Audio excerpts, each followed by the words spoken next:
Hey guys, welcome to the Crooked River and Eastern CR&E Morning Brew, April 7th. How is everybody? I see Joe Rader. What's going on, bud? Wigwag Workshop. Good to see you guys in here. Can you guys hear me okay? Hopefully. Uh, Joe, your build came out real nice. I don't know if you're completely done with it. I saw the video the other day for Jack Jack. It's a nice plant. I like how you made it uh, from a background building to a four-sided, three-dimensional, you know what I mean, full-size building. Um, Jesse Railfan, 4802. How are you? Brummy Rail, afternoon. How you doing? Sounds good on your. Okay, good. Um, yeah, I'm really digging. I'm digging the colors too, man. I like the colors you chose for that building. Um, Not like way out there, but they're just a little bit different. So I think that makes it nice. So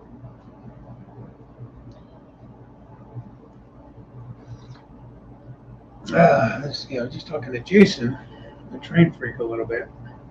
Boy, he has a really nice job on his little barn area scene. He's got a couple of those light up cars. I'm looking at some pictures he sent me right now. You got a little like I don't know if that's a Studebaker or what that is. He got headlights on it, tail lights. Pretty neat.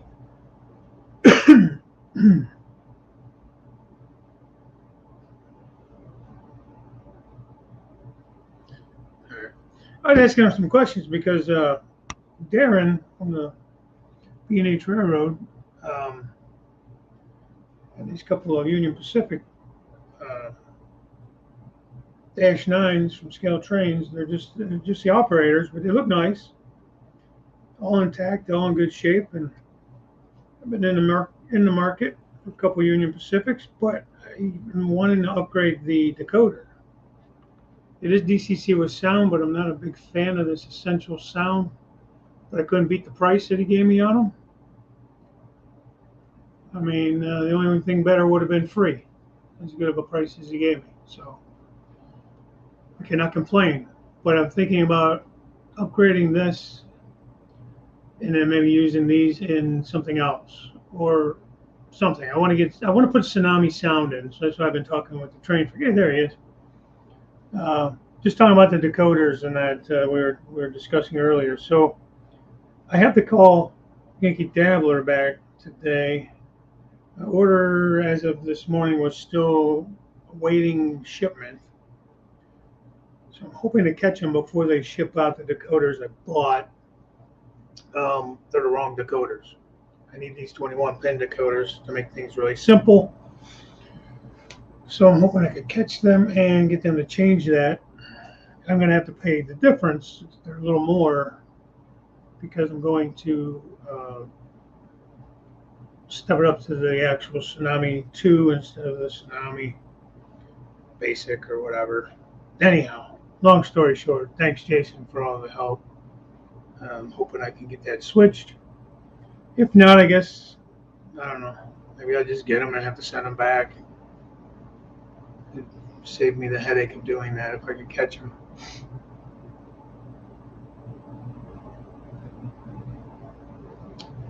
Let's see, Jesse, you say you need to get some new content up. Hey, Fred E, how are you? Forever DC, good morning. Strain Freak, good morning. Jesse Railfan, good morning. Jesse, hello, thank you. Oh, he subbed to your channel. Okay, cool. Need to give some new content. If we're talking about you, yeah, man. I'm trying, man. I'm having a heck of a time moving forward on this river. I'm like failure to launch, man. You know, I think I'm afraid to mess it up. It's gonna be. I don't know why. I've done all right on the rest of it, but I'm trying to figure out how I want to actually do the river bed. You know, so I'll get there, I guess. Hey, Matthew Whitmore, how are you? Anfield Lee, how are you doing, Lee? Tiny Town Trains, T4, what's going on, buddy? Yeah, Warwick, UK, Matthew Whitmore, all right. I've left you in the dust. Well, I really haven't. I mean, as far as if you're talking just scenery wise, I haven't really done a lot. I mean, the bridge has some scenery because just because the swing bridge behind me there has some scenery because I wanted that to be just something a little more than a simple bridge, swing gate. And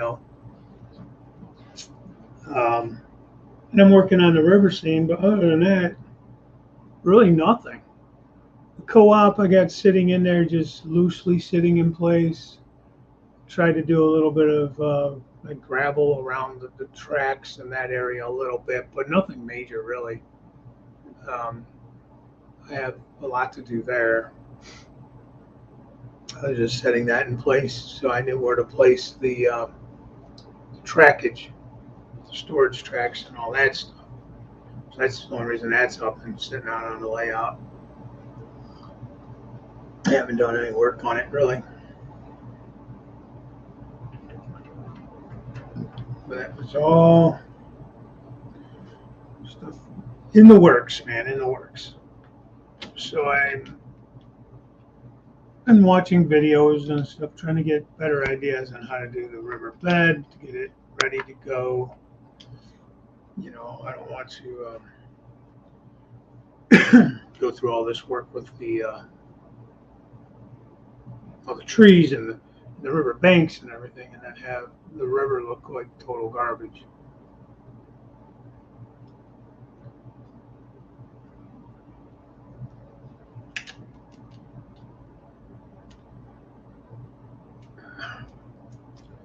Let's see, trying to go back. Hey, John Scully Kill. Stephen. Oh boy.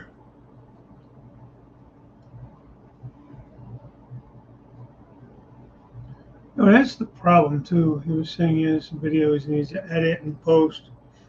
Editing is a total pain in the neck sometimes. It's not, but it is. I use iMovie and it's pretty simple. It's just taking the time to do it, the time to go through, and if you just turn the camera on and you're filming while you work, and you got hours sometimes of video to edit, and it takes time to go through it. And I've said it before, I'm not someone who. How about turning the swing bridge into a bridge? It is a bridge. It is a bridge. I don't know if you can see it or not, but there's a road bridge. And there's a railroad bridge across it. I don't know how good of a picture you can get there. Swing it open as much as I can. You got a highway underneath it, a median here. There's the railroad bridge. And I got a truck and a regular traffic bridge above it.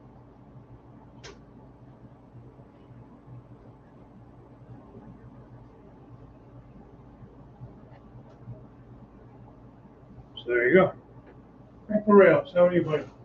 Thanks for stopping in. You're probably on your way to work or getting ready to go to work.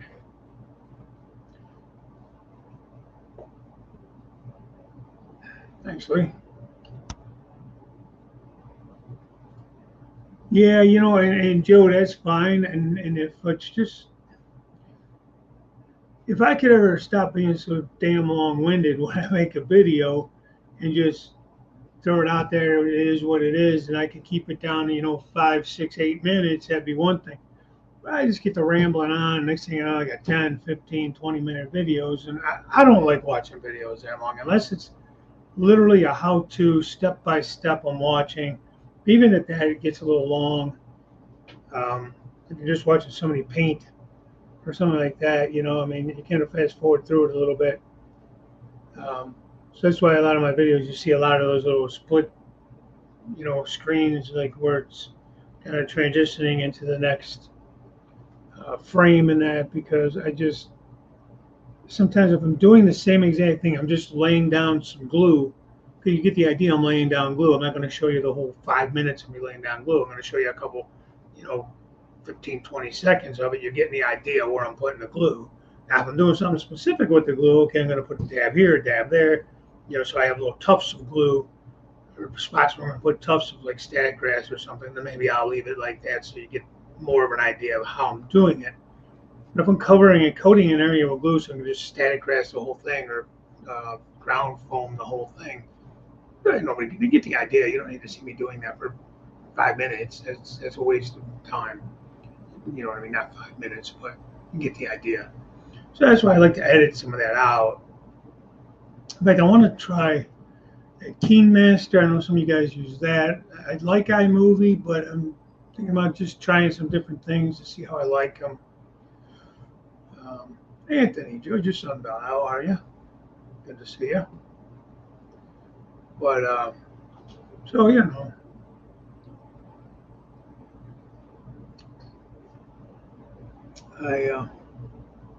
it's tough. I have so many projects outside of just doing the bridge area. I really want to get that done. I don't want to rush it and make it look terrible, but I just have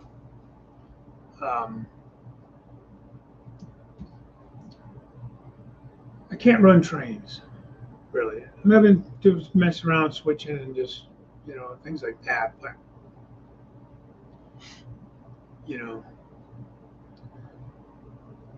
it's tough. As much as I want to do operations, and I enjoy that, I just sometimes like to railfan the layout. And I'm down here messing around on the workbench, changing couplers, weathering something, tinkering around, whatever. And I watch the trains run around, and just the background noise of the trains running around. Yeah, train freak. Hi, everyone. I haven't said hi to you. You stopped at a red light. Yeah, things are looking real good, though, Jason. The pictures you sent me from the work you did, pictures you sent me regarding all the work you did scenery-wise over the last few days or so look really nice. I love that little car.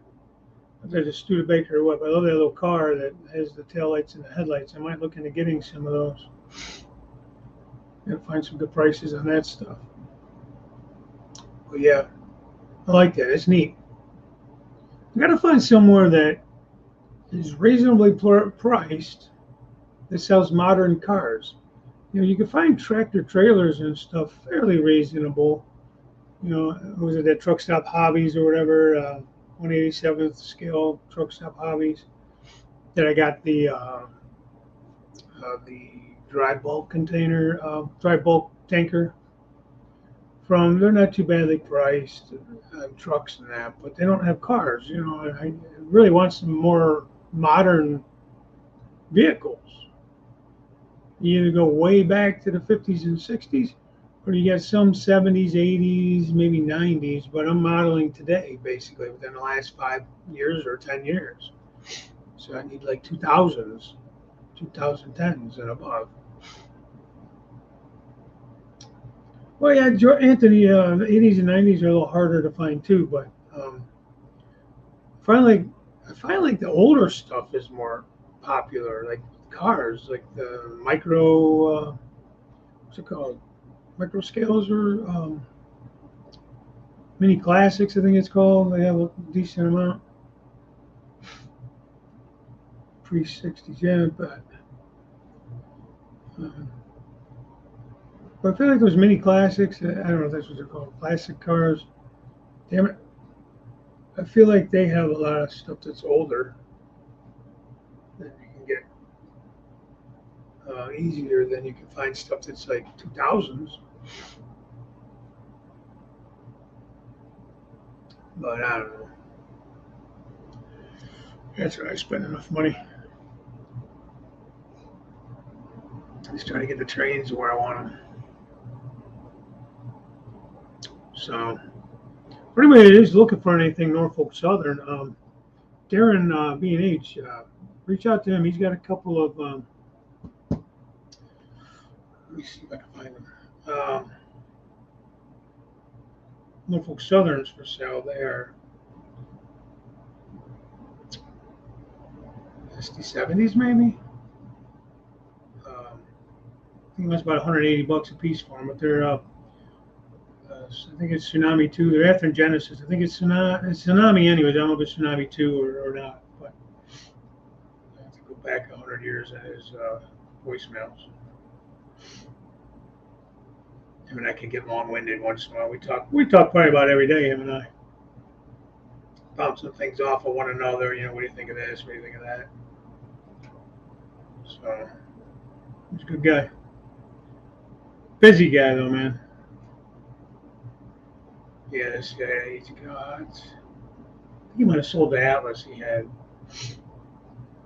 The Atlas, he had a B-23-7. There was the Atlas. I think he sold that.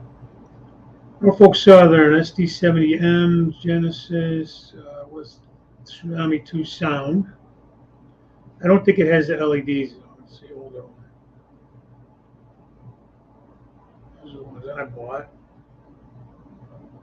I got a second one? Yeah, two of them. And an SD60E, Tsunami 2 with sound. That one has LEDs in it. 70 doesn't say LED on the box. But I don't know if he gets that or not. That's the 60 LEDs is the SD60E for your Norfolk Southern guys, Anthony. And that's the SD70. I don't know if that'll focus or not. Come on, you bastard. That does not have the LEDs, but it's still a Genesis with Tsunami. So, any interest in those? Again, I'm pretty sure he wants 180 for them.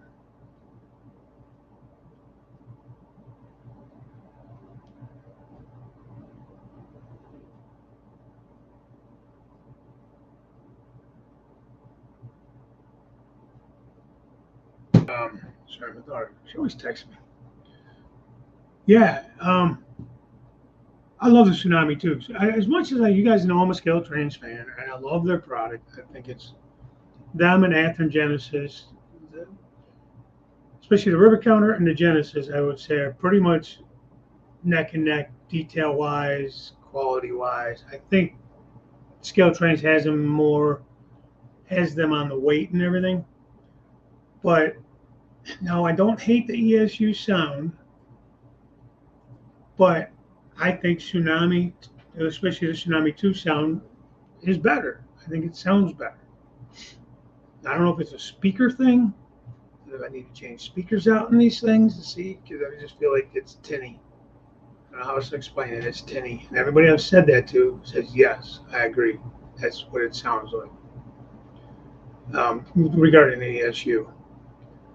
So, like I said, these were operators that I got from Darren. I got two of these. There's Dash 9 operator series Scale Trains. And I want to put an upgraded board or an upgraded decoder in it, because for the operator, it's a very basic decoder, which is fine. I don't, whatever. But I missed something there. I missed me the other day talking about redoing his whole album. I think he's figured it out. I don't know. I have the same problem. Darren and I kind of get in our own heads. You get an idea of something that you want, or you think you want, or a way something should look on the layout. I'm sure we all go through this. You can't get out of your head. You can't think outside the box at all. And unfortunately, Darren especially will frustrate the shit out of himself to where he wants to take a match to it and burn the whole thing down. In fact, I had to talk him off the ledge the other day. He was talking about selling the whole damn thing off. I'm like, no, calm down. Step back. Let's think about this, man. But I think he's just decided that he's going to need to move something around where he wanted to put his power plant, and I think it'll work out for him. But you could always hit him up, see what's going on. Somebody was saying, BNSF Dave, how are you? Good morning, Scott. Good morning, Billy Railroad. Sorry if I missed anybody in here. Good morning to everybody.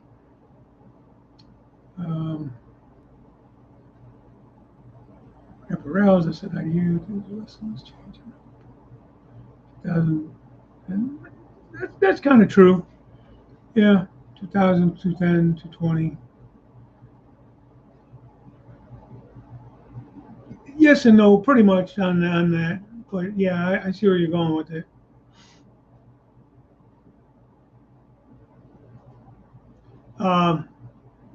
Yeah, no.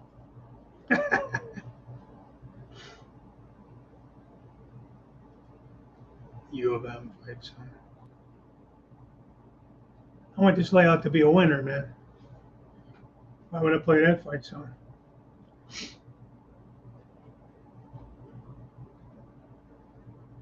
Somebody said something in here. I missed it, and I'm trying to find it. All right, take care, John. Don't like Genesis starting up with the layout part. Yeah, and I think Jason said somewhere in there's a way to shut that off. I would actually like to know that as well, because that is a little bit annoying when you start to lay out and you got all kinds of trains firing up because they're sitting on the track, Disable auto start. Is that somewhere in the, if you go into JMRI, there's something in there? I got my JMRI all hooked back up to my program track. I haven't hooked it up to the layout. I'm debating if I want to get another interface to go on the layout and leave this on the program track as is, or just hook it up to the layout and be done with it. But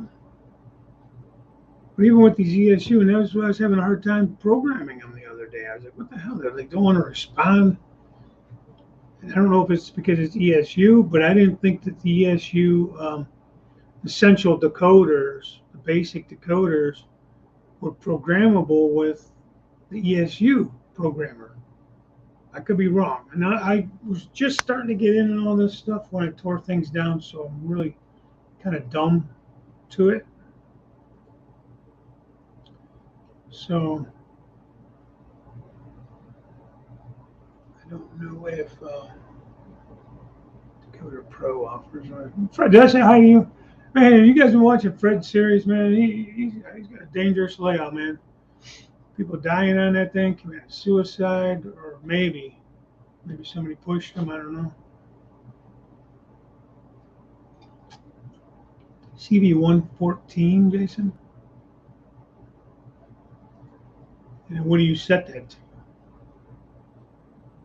John Benicki, how are you, man?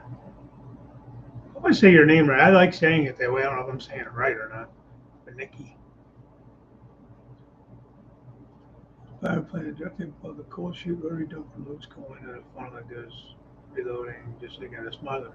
Yeah, I don't know. He's past all that. I don't. It's hard because I'm not there, and obviously it makes it harder because I can't always visualize it.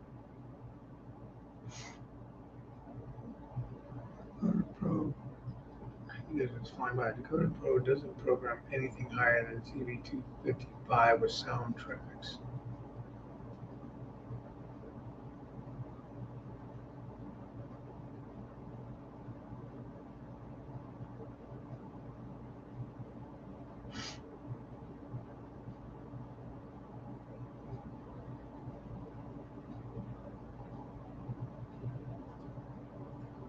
Learning wise, they're fine, but I have to say I don't care much for startup sequences at all. I like the crew talk concept very much at all either. Does Tsunami have crew talk? I don't know that. I think it might have that. If it does, I haven't paid attention to it. New Haven Rails, good morning. Well, that's another thing, and I think it's an ESU thing. Like, you can do basic programming, CV2, 6, and 5, right? 6 being middle, 5 being top end, 2 being start voltage. These are voltages. And if you could get those three pretty well set and speed matched pretty easily between locomotives, just very basic. Um, for some reason, like with these ESU, there's no CV6. You can't set a mid-range. You set the up and the low, but not the mid-range. Unless I'm doing something totally wrong. Even when I had it on here with the JMRI, nothing comes up for 6. So I'm going to have to pull out the ESU programmer and see if that will get me anywhere. That freaking programmer is so hard to understand, that ESU one. Like I said, I was finally starting to understand it a little bit when I tore everything down. But I seriously had to watch, I don't know how many videos from ESU, from other guys, just explaining how you got to check this box for that and this box. You're turning this on and that off and this on and this off. It's a lot, in my opinion. Instead of just going into a CV number and changing the value, you're doing it. It's just different. I don't know if anybody else has done anything with the ESU load programmer, but I don't know. Hey Heath, how you doing, man?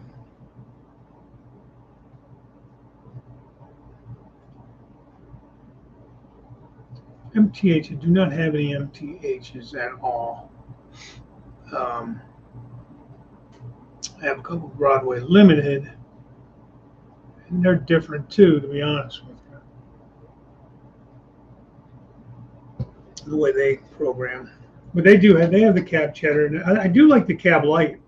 When you stop, the cab light goes on, and then when you get to a certain speed, they shut off. Yeah, Fred, I kind of agree. I really kind of wish that, and scale trains must have something with ESU, some kind of agreement, or maybe Soundtracks has an agreement with Athearn, so maybe they can't go to, like maybe they can't use them, meaning scale trains can't use them. I don't know.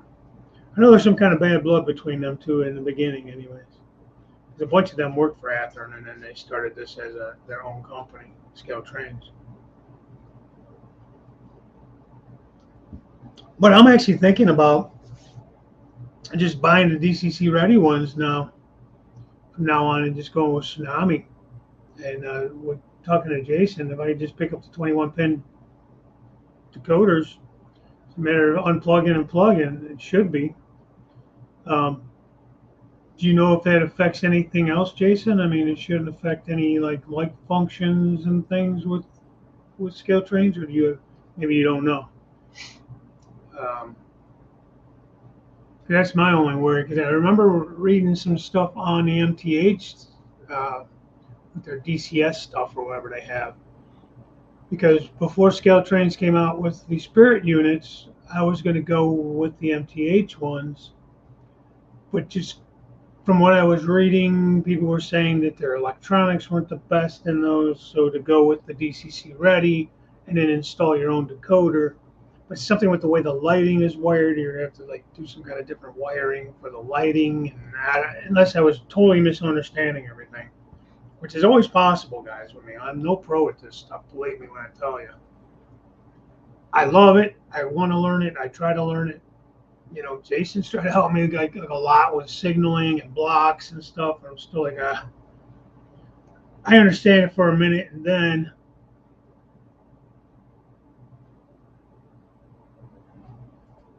I forget it. Forever DC, continue the great work, everyone, as Mono Railroad season winds down, but train shows begin again. Have a great day, everyone. Okay. You too. Thank you for stopping in. It's always nice to see you and hear from you. And I guess it is kind of winding down. I don't know that it ever really winds down for me. Slows down, I guess. I still work on things in the summer. I just do it more at nighttime after, it gets dark, or I'll do it less because I want to be outside. I want to do other things. Last summer was a little different because I was trying to get this thing built. So I kind of kept hitting it pretty hard throughout the summer. I wanted to get the bench work up and running and get to that point. To the compatibility issues between MTH and any other DCC engines. Yeah, and that's what I was kind of reading, and I was really leery about going with MTH for that reason. So we'll see what happens now. Scale Trains has bought um, a lot of the molds and stuff, or what we're going to call that, you know what I mean, from them. We'll see if maybe, I think that's what they're probably working on, I think, is improving some of that stuff. MTH is in DCC, it's DCS, that's like compatibility with DCC. You have one MTH. And the thing is, everything I was seeing on MTH when I was trying to research it, they look heavy, they look solid. I like that their handrails are metal. At least the ones I was looking at were metal handrails, like the old Athearn Blue boxes and stuff. So, I mean, they looked like really like quality built as far as the engine itself. I think it was most people had complaints with the electronics not being compatible and this and that. And there was a video I was watching back then. The guy bought a DCC ready. He put in, might have been a Tsunami, it might have been ESU. I don't remember. One of those two. And it's installed by Yankee Dabbler, a lot better running diesel. Yeah. But he was saying something about the lighting. He had to switch wires around or something because they wire their lights. I think it was backwards, or I don't know. Didn't make sense. I didn't have a model to actually follow along and look at hands on because I was really totally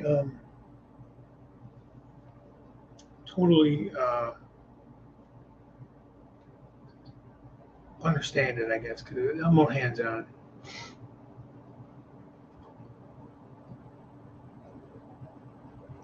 Yeah, and Jason, I agree, and I think that's hopefully what they're going to fix. Maybe they had a little bit of a lack of details. My hope is they keep MTH basically like it was. They seem pretty affordable cost wise, more so than the rivet counters. These things have become ridiculous. So the next batch of rivet counters um, that I saw, they just came out with a second run of the um, spirit units. And I want to say those things are over $300 now. It was bad enough when I got them at like 270 something. They were a little more because of the paint schemes in that were a little, especially the veterans one because of that digital camouflage was more involved, so they charged a little more for that. That's the reasoning they used, anyways. But now they are more expensive. Well, they're not gonna equip them. BLI VCC didn't last long. Wasn't impressed with it. Should have made it log star. Yeah, and that's what Jason said. Go with Tsunami. Yeah, yeah. I think my two BLIs. I had to send the one back. They replaced the board. Still ain't right. Now one is an AC 6000, has a smoke unit. I couldn't upgrade it to the Paragon 3 at the time. It's a Paragon 2. Something to do with the smoke unit and compatibility and what they gave me some kind of spiel. Um,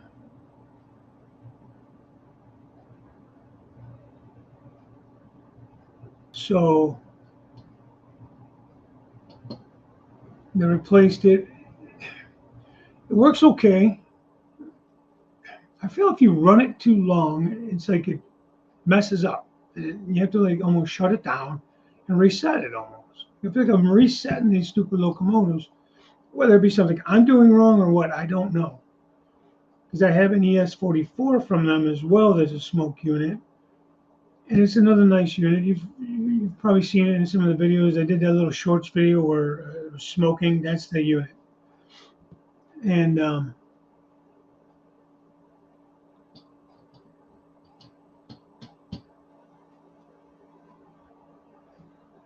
Midwest Mountain. Do they have any in stock? I still have about a half a box, but I'm gonna need a shit ton more of them. BLI MP15 fused across Atlas, turnouts with plastic frog, sent back twice and still never worked. Yeah, that's another thing. Well, that's what I was trying to say about the BLI. I bought their version of their Keep Alive, right? The power pack. I'm having to cut weights and everything up in there and rewire like to where things are sitting in there just to get the thing to fit in the shell. Like my AC 6000, when I tore the layout down, I packed it all up, all parts out and everything. Man, I got it all apart and just had put everything in the box so I didn't lose the pieces. I just haven't gotten back to it. But it's a pain in the ass. Pain in the ass. In plain English. You spend all this money, and that's one thing I will say about the Genesis that I am not happy with, that Scale Trains hasn't beat on, because price-wise they're pretty neck and neck, okay? Scale Trains rivet counters compared to the Ather and Genesis, which is on like the level playing field there. Scale Trains comes with the Keep Alives and that, capacitors, whatever the hell they're called, built in already, where the damn Genesis with the Tsunami 2 does not. You have to purchase that separately. Now it has the plug-in, so it's easy to install, as long as you can fit it inside the damn shell. I don't know if they allow for a space in there or not for the Keep Alive or whatever they call theirs, Current Keeper or whatever it is. So that I don't like. That's bullshit when you spend almost $300 for a locomotive and it don't have Current Keeper or Keep Alive in it. It can be done, as we see that Scale Trains in their rivet counter has it in everything. So there's my rant. And there's no reason why they can't do it. We charge them plenty enough money for this. Yeah, Artie, you son of a basket. You'd be the first one complaining. Blah, blah, blah. You don't even know what we're talking about. Gary, good morning. Artie, good morning. And yes, I think Doc does own Scenic Express. You are correct. In my opinion, you can't go wrong with these super trees. And whether you use just, I use fine flocking, fine ground foam. That's what all this stuff is. I think. If I can reach it back there. There's burnt orange tone fine texture. It's a ground foam. This one is as well. This is a aspen yellow, and that is burnt orange. A couple of the tree colors I use. Also have the super leaf. So you can actually kind of mix and match them to get, here's aspen yellow in the super leaf. So, I mean, it's almost a little brighter yellow, okay? And it's a different texture. So, I'll use both, like I'll have two different color trees basically. If you look at it, it's a little hard to see, but if you look at the two colors, yeah, they're similar, but not in the light. This is a little brighter than this. So you could put two of them almost next to each other. I don't have anything I can show you. But you almost get two different colors. So that's kind of nice. I got so many green colors, and then I decided to go with fall. So I have to throw some green ones in here and there, just to kind of keep that up. Let's see, I was playing with this yesterday. I gotta get up, or I'll break it.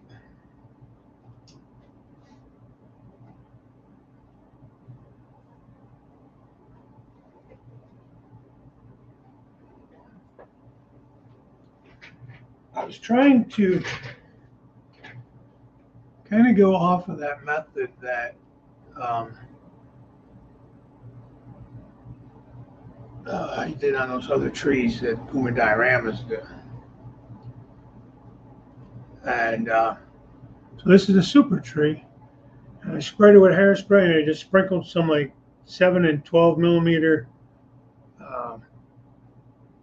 static grass to try to get some extra little tiny branches. And then I sprinkled it with ground foam. I don't know if it came out okay. I think it's okay. I was trying to do more of a pine tree out of it. I don't know if it worked or not.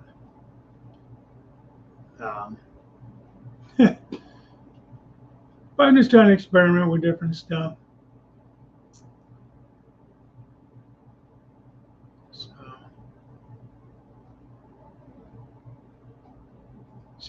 defective. It does look a little funny though. I got a whole piece cut out of there. So anyways, I was trying to go for more of a pine tree. And then rather than a deciduous tree. So I don't know. It's okay. It'll fill in somewhere, It'll fill something. That's the thing. It's like most of us are gonna, need a lot of trees, so you're gonna have them kind of bunched together. Very rarely you're gonna see just a tree sitting there, 30 more, just yeah.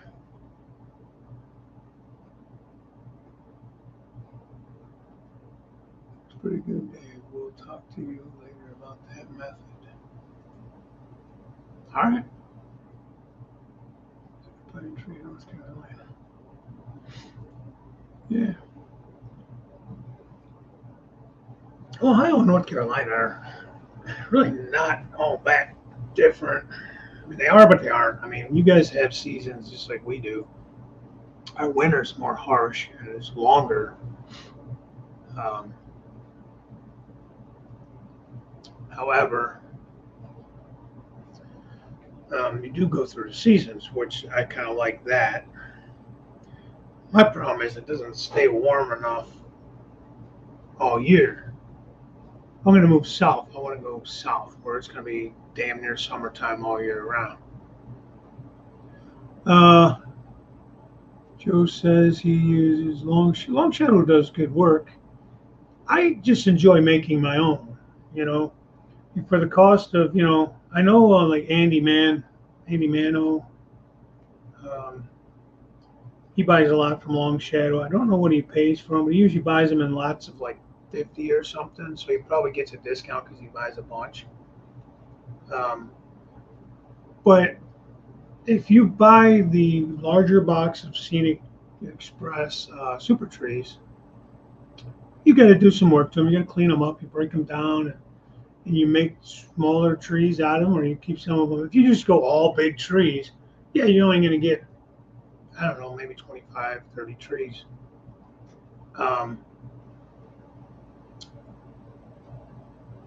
But I don't make them that big. I make them all various sizes. Knowing that, I know Jason will agree. Any of those little pieces that break off, son of a bitch, I gotta keep getting up.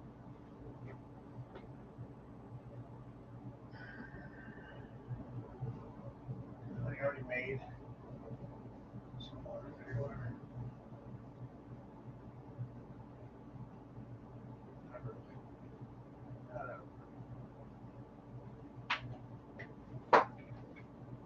Like this was a branch that broke off of one. It's hard to see it. It's gray. We color that up and make a nice little bush out of it. Or some undergrowth. This was a branch that broke off of something, but it makes a little tree. It's kind of flat, so you put it up against the background, and maybe put another tree off to the one side, or you could break that off into little branches and bushes. Every one of those branches can become like a bush. Break that off and put it on a bigger twig. I've seen guys do that where they'll take and glue it to find, say, a nice twig in the yard. It has a nice structure to it, and they'll take these and they'll glue it, or they'll drill little holes and put it in there. It's a little more work, but if you're trying to make like a signature tree, something like that, and you glue these to the end of those branches, and then you flock them, and then it makes the structure. There's a lot you could do with them, and like Jason was saying, yeah, exactly. Um, oh yeah, man. Well, have somewhere to store all that. Um, just some sheets of that pink foam or whatever, and you want to set it up somewhere so they're out of the way. Unless you're going to plan them as you make them. I kind of do both. I'll plan them sometimes as I make them, and then sometimes I'll have a bunch ready to go. Like this scene here, I've been basically planning, making them as I need them, like what I want. I'll kind of fit them in, and then I'll say, okay, well, this is going to be a green one, but I want this to be a red one next to it, but then a yellow one, and then, well, I don't want to do another red one, so I'll do like, you know what I mean, an orange one or something. So I'm kind of making them fit where I want them to be. I've taken some with some green, and I've taken the like Mod Podge or just glue, and just lightly dab part of the tree. Kind of tried it on this one a little bit. You see green in there, but I also did some brown. So I did some of the leaves green, sprinkled that all on. Then the other areas I didn't hit, I went and did some color, did some other glue. It took a little longer, but then did some color on that to look as if the tree was turning from green to whatever color. And you can leave it somewhat bare, like some of the leaves have already fallen off for fall. Summertime, even with summer trees, though, they're not always the same shade of green. You can get different shades, especially if you're modeling spring. You might do more of a lighter green on the tips and stuff, like for new sprouts and that.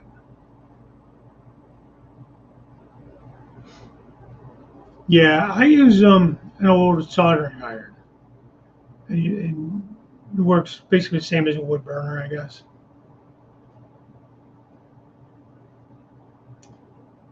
One of those little wood carvers. Oh, hey, Boxcar Jerry. I don't know if I said hi to you. Um, you burn like if you're doing wood carvings or not. You know how people they'll burn like a piece of pine and they'll burn like their name in it or whatever. I think that's what he means. Yeah, wood burning tip. But you can't hold it there long though.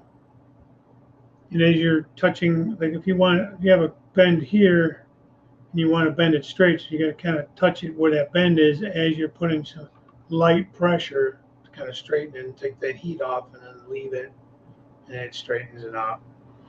You could technically do it with wetting them and hanging them with like some weight. Yeah, I would definitely do it on a low setting, and it probably ruin your tip over time. You clean it, but I have an old soldering iron that is very, eh, so I use that.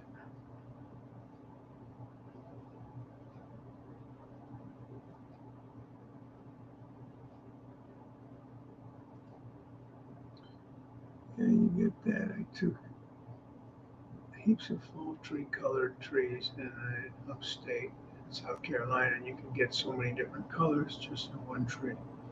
That's true. Very true. T4, have a good day. Thanks for stopping in. Have a great weekend. But anything that you can apply a little bit, not a flame, you don't want a flame, but anything you can apply a little bit of heat with. I don't know if like a hair dryer would work, but you'd be blowing air probably wouldn't be good. So um, I would stick with the soldering iron tip or like a wood burning tip, like Jason says. And it's just very quick, very light heat. You just enough to get a little. To You're making it soft enough that you can bend it, but you don't want to burn through it or weaken it to the point where it'll break. It takes a little minute to get used to it. I've burned through a couple of them, but you know what? You just have a shorter tree. That's all. You still make it work. And you don't necessarily want them to be like straight. You know, most trees have some kind of curvature in them. So you don't have to get it totally perfect. But again, I mean, again, Long Shadow does great work. A lot of companies out there have decent trees. I have a couple from that JTT tree company, the JTT scenery. On my farm, I had an O scale, like oak tree that I was going to use. I used as a signature tree. The original plan was to hang a tire swing off of it with a couple kids swinging. Never did get that far with it. Um, but not a bad looking tree. You know, it had a thicker trunk. That's one thing about the super trees. They don't have real big trunks. If you're looking for something massive like that, um, maybe a little better in the background. All right, Scott. Good luck at the doctors. Thanks for stopping in. And Jason, okay? Jason has a video on super trees. I know I have a video on how I did mine as well. Plenty of videos out there on how to do it. Um, Jason does a good job with his tutorials, so check that out, and I'm sure you will learn a lot. Hey, Wilmer decided to get out of bed. What's going on, buddy? Good show Tuesday.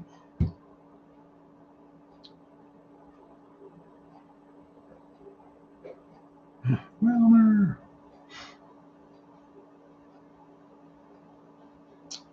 Fred, I'm looking forward to the next episode, the next installment. See what really happened. You know, I enjoy it. That's funnier than hell, man. You do a nice job with that. That's got to take some time, set everything up. And if you guys don't know what I'm talking about, go to Fred's channel. He's got a whole series on just, I can't think of the name of the series now. But it's funny with somebody just got murdered. Somebody committed suicide, maybe. Anthony had a heart attack, I think, a couple weeks ago.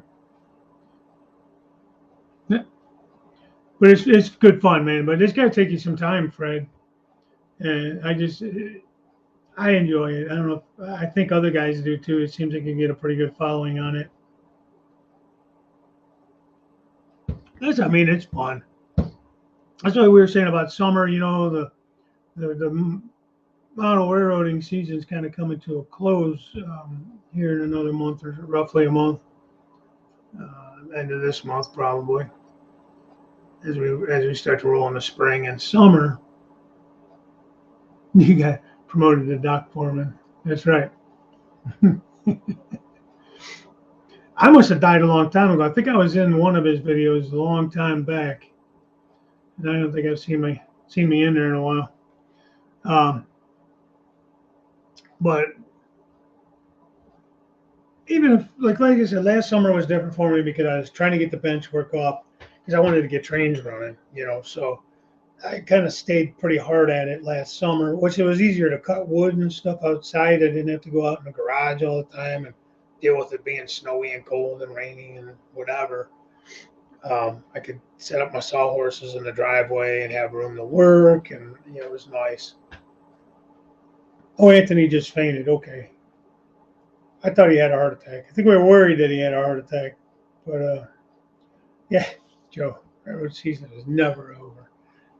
Kind of, yeah, I kind of agree. But the traditional season goes through like October from what, like March, April, something like that. But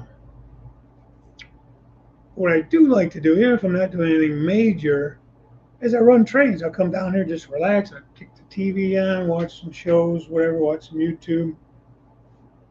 Listen to the trains are on, stuff like that, you know. That's why I got to get this thing done before I get to summer. In my mind, I got to get it done because I want to get this all back together. You were a truck driver on Papa. Oh, yeah. Right. That's right. That's right. That's right. I was actually a truck driver at one time, so that's fitting. Very fitting. Um, my motor railroad season doesn't end. Too hot and steamy outside Arkansas.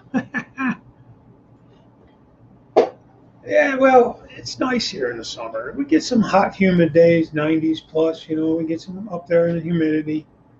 But I like it hot. That don't bother me, man. So I don't know. Community markets. Yeah, I used to be a Teamster back in the day. Jackie Presser's old local 507, man. He's like one of Hoffman's right hand man back in the days.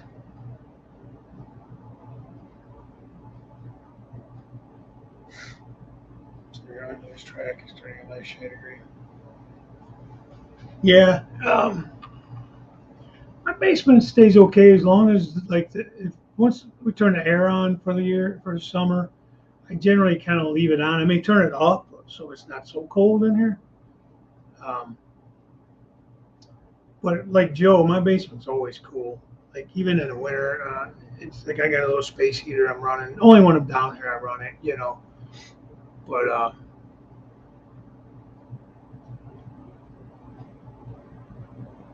90 plus 80% humidity is oppressive. It is. It is. I mean, it's a lot. Don't get me wrong. I mean, I'm not like, hey, I love it. Let's sweat our asses off. But at the same time, we only get so much of it here, man. We only get so many good months. So you got to take advantage of it when you can. So you hate to bitch and moan when it's 90 degrees, because blink and it'll be 20. You know what I mean? It's just that quick. It goes by.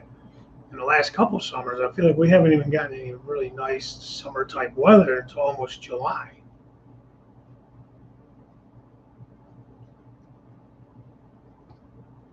Jerry, you got a question there, right? Oh, the second season. So go back and watch the first season, catch up on the second season. It's a fun series. You know, he's funny with it. He uses a lot of us in there, our names, and includes that, so it's kind of fun there too. It took a second show. I get that. I get it. I get it.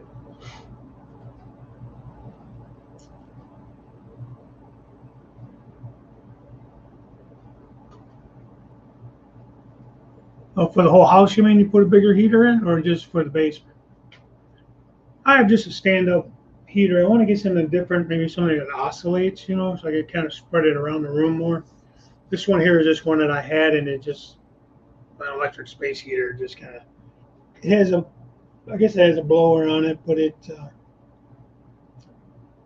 probably hear it running in the background. It's kind of a little bit of a whine. Well, right now the furnace is on, but oh, just for the basement. Okay.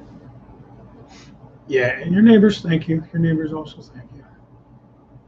All I see is a beard running, a ghost-like body with a beard running around the backyard. She's in a separate planet. All right, cool. All right, guys. I think it's 9:30. I think I'm gonna head out of here. Artie, when are you actually coming over to the States?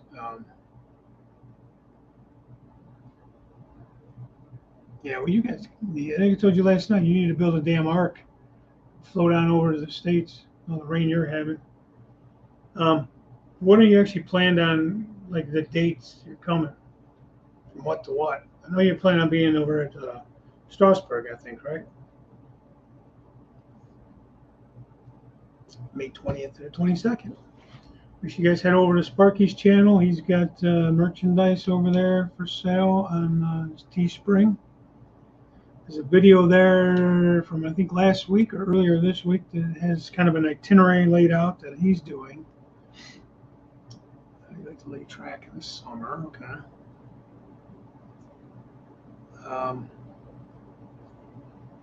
Probably what I'll do for summer plans is before the summer, like I said, I want to get the river scene back together, finished, and the bridge back in, and all that stuff. Little details I can always add, as I go. But thanks, Jerry. Thanks for stopping in, man. I think I want to finish the second level bench work so I can start to bring track up top. I need to get the second. I need to get the end of this peninsula secured a little bit better. The ceiling, I think. It moves a little too much. I don't feel comfortable with it. I want to get it secured better. Then over here, these boxes and shit are. I need to get that figured out. So when I come off the second level there, come across, I have to get this area built out with the second level.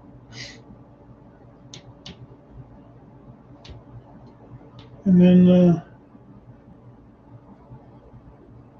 go from there. At some point, I can start putting track up there once I gotta get some more plywood. I gotta wait for the prices to come back down. So that may never happen. Who knows?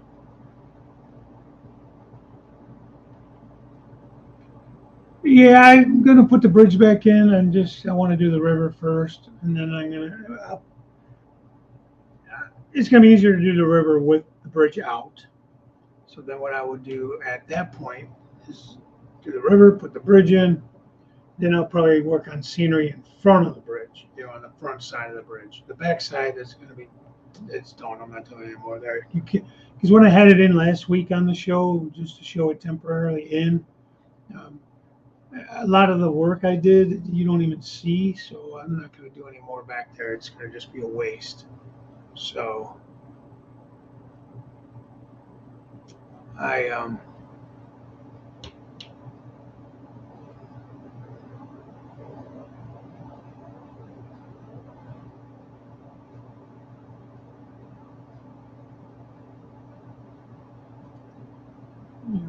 be at my place 16th to 17th of May. Okay. Make sure I'm actually going to be around there.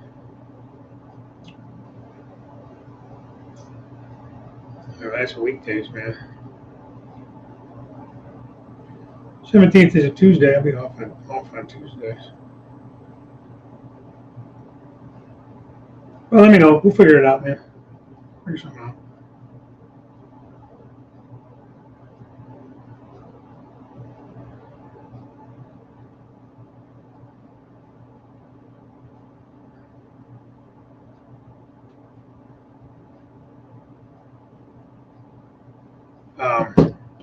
So that's my goals. To hopefully get by next fall, over the summer. He says it's easier for me to do cutting and everything outside in the summer, so I'll be able to get the plywood I need and the rest of the lumber I need and figure out how to build this little area over here, what I'm going to do, and get the bench work tidied up, finished up, whatever you want to call it, and then I can go from there. How do I plan on doing the riverbed? Good question, man. I'm thinking of using some Sculptamold just to get some kind of texture in there. And I'll place some rock in there because if you look at in the backdrop, there's some rock and just a little bit of rapids.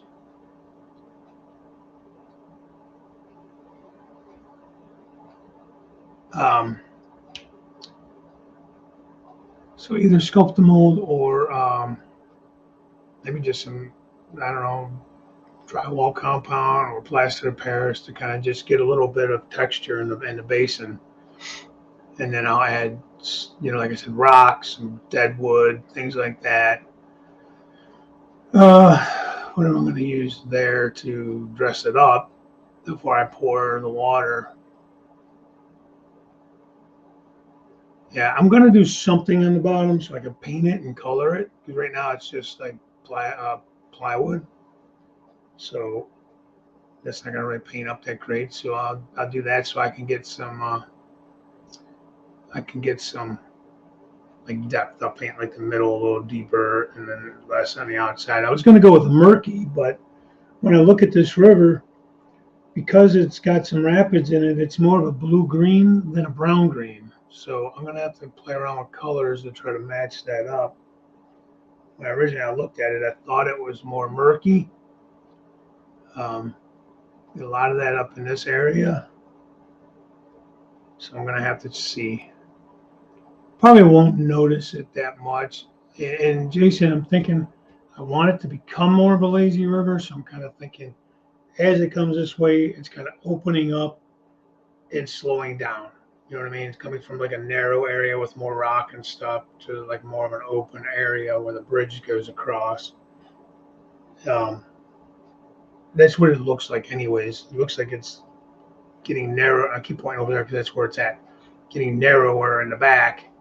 It starts to widen as it comes closer to you. Now, I'm sure that's a visual thing too to make it look like depth. But I could continue that to widen out like it is. And maybe do away with some of those rapids. I'll keep a little bit, but then let it kind of just be more lazy.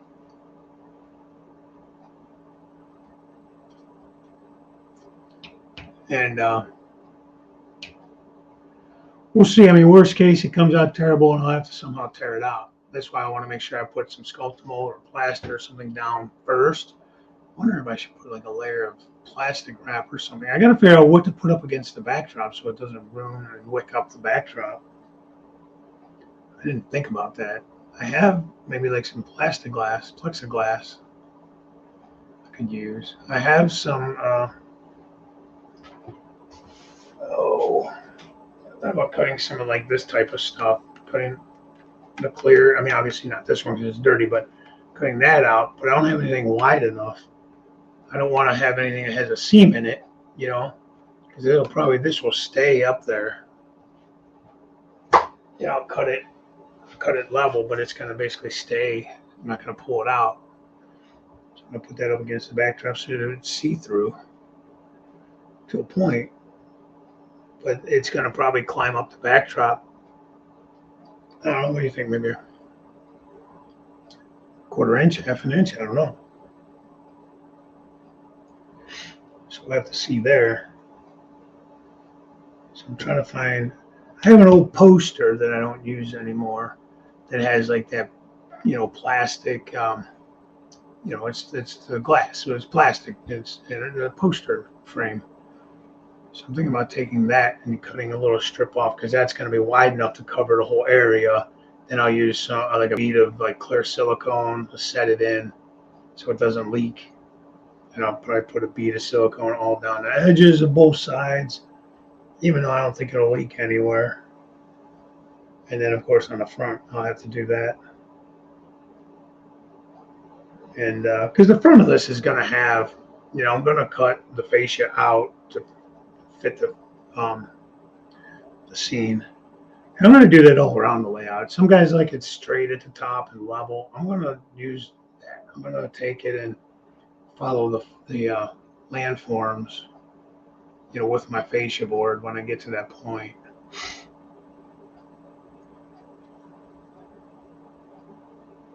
Most of our rivers up here are kind of muddy looking colored too, already.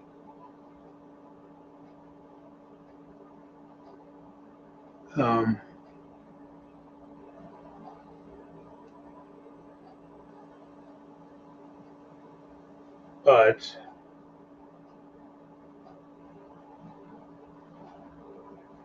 we'll see. We'll see.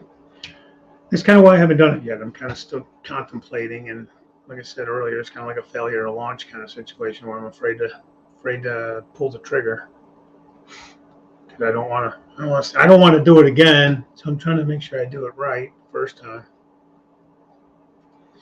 I do have some canoers. I have some fly fishermen some damn place around here. I have some hikers, tent campers. Just, I don't know. I thought about getting some beach goers. It's not really a beach per se, but like the one side is more sloped like a beach would be. Plastic crack. It's back to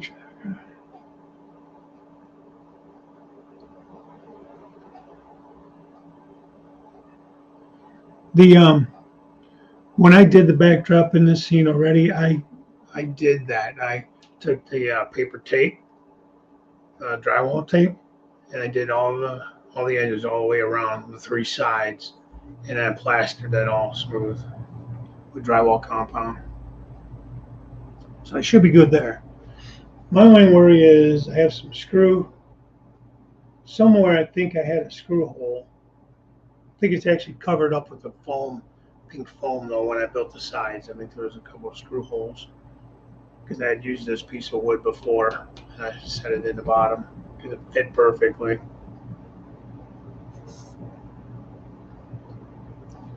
But like I said, I think I'm going to do this a thin layer of probably sculpt mold just to get a little bit of texture in the base. And the base of the river. Maybe go out in the yard, look for some rocks and see if I can find anything that will work. I don't know. I don't know what to do at the front end of the front edge of the, I guess it will be the back edge of the center island for the pier. I was going to do like that riprap, is that what it's called, with the boulders and stuff, but I laid some in there just very generically the other day and it just wasn't feeling it.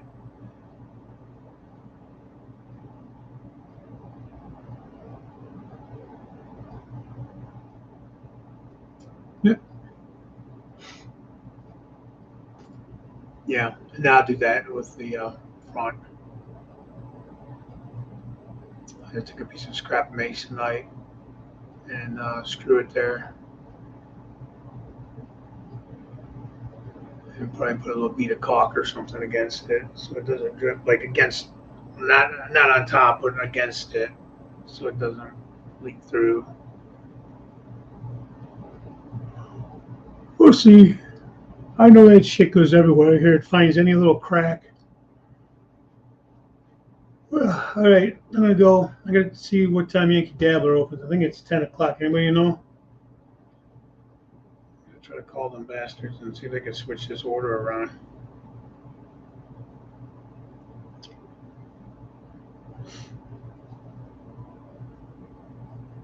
Because I really need to get that fixed before they ship it.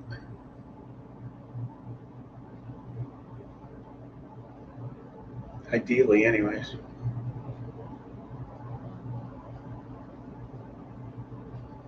Sorry, trying to find them here.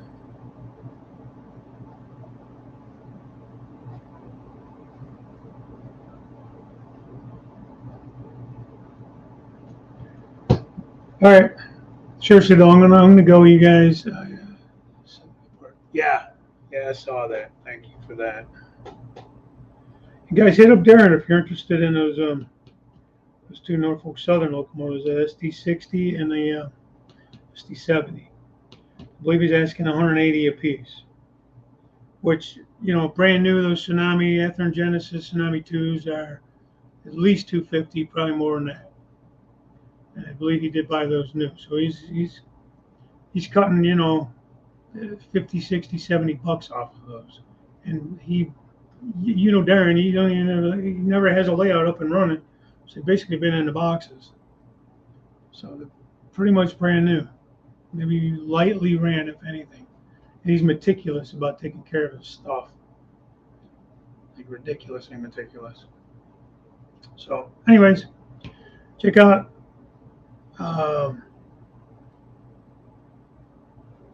Third Rail Thursday tonight, the Canadians at 8. And then the hell's Jim's Tedesco. Sidetrack Thursday or whatever, not sidetrack. Short line Thursday. Check him out at 6. Yeah, there you go. Short line Thursday, 6 p.m. Jim Tedesco's channel. And Third Rail Thursday is, I don't know who's running it tonight, but it's the Canadians. They're at 8 o'clock. So I will talk to you guys later. Thanks for stopping in and spending some time with me. Thanks for the input on everything. And we will see you around the internet. All right, guys. Bye for now.